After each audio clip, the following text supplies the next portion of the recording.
સાબરકાંઠાના હિંમતનગર ખાતે આવેલ સાબર ડેરી દ્વારા પશુપાલકોને ચૂકવેલ ઓછા ભાવફેર બાબતે સાબરકાંઠા અરવલ્લી જિલ્લાના પશુપાલકોમાં અસંતોષ પેદા થતા સોમવારે સવારે સેંકડોની સંખ્યામાં પશુપાલકો સાબર ડેરી ખાતે એકઠા થયા હતા, જ્યાં સાબર ડેરીના ગેટ ઉપર બાઉન્સરો અને પોલીસે પશુપાલકોને અટકાવતા ઘર્ષણ થયું હતું, જેમાં ટોળાએ સાબર ડેરીનો ગેટ તોડી નાખ્યો હતો।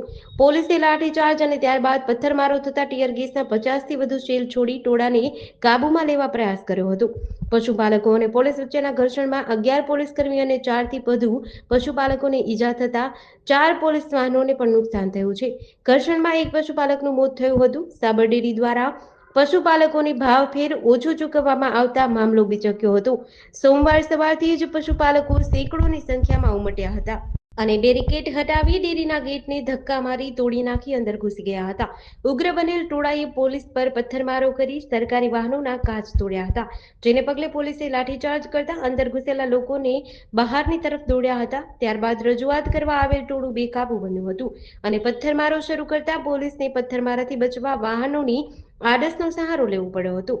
ગુસ્સે ભરાયેલા લોકોએ રોડ પર દૂધનું ટેન્કર મળી આવતા તેનો કોક ખાલી રોડ પર દૂધ વહાવ્યું હતું। પોલીસે 50થી વધુ ટીયર શેલ છોડીને સાયબર ડેરીથી હાઈવે પર પહોંચેલ ટોળાએ ચક્કાજામ કર્યો હતો। ટોળાએ અમદાવાદ ઉદયપુર હાઈવે પર પણ ચક્કાજામ કર્યો હતો। ઘટનાને પગલે વાતાવરણ તંગ બની ગયું હતું। જેડીસી ન્યૂઝ સાથે જયેન્દ્રસિંહ ઝાલા, લખતર।